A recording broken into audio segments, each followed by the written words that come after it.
Welcome. Thank you for watching this video presented by CostStoreFixtures.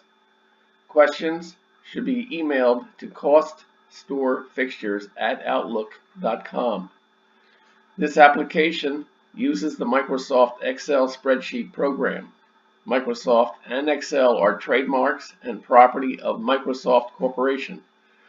A Microsoft Corporation license is required to use the Excel program.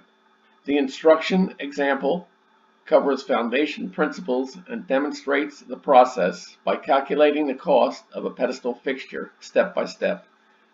Each instruction example consists of a macro button and a cell comment. To read the text of the macro before clicking the button, hover over the cell to the right of the button and the text of the macro is displayed. Complete the instruction example to develop an understanding and proficiency at preparing a cost workup. The instructions example is on the instructions sheet. The instruction sheet is the window currently displayed. The example starts at row 157. To get to the example, click the fourth button labeled B.000 Example Cost Workup Pedestal. The focus of step 1 of the 3 steps is on the principles of this process and how to enter dimensions on the single project dimensions sheet. Example item 1.1.36 Elevation Wallcase Sections Part 2 of 3. Section 2 starts with the next vertical plane. That plane is along the right side of the left wall. Section 2 has 6 components with 10 items.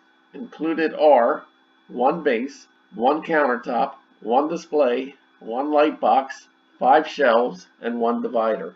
Section 3 includes 1 base, 1 display, 5 shelves.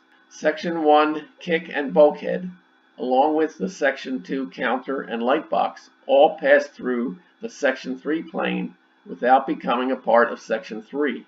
Section 4 includes only 1 component, the left wall. Section 5 has the same components as Section 2. Section 6 is 1 component, a light box. Section 7 duplicates both Sections 2 and 5. Section 8, like Section 1, is a wall, but without the kick and bulkhead. The kick and bulkhead are Section 1 components. This fixture can have a different layout. For example, the Section 3 base and display components could be combined with Section 2. The user chooses the layout that meets their needs. This example 1.1.36 is completed. Continue the instructions example by clicking item 1.1.37.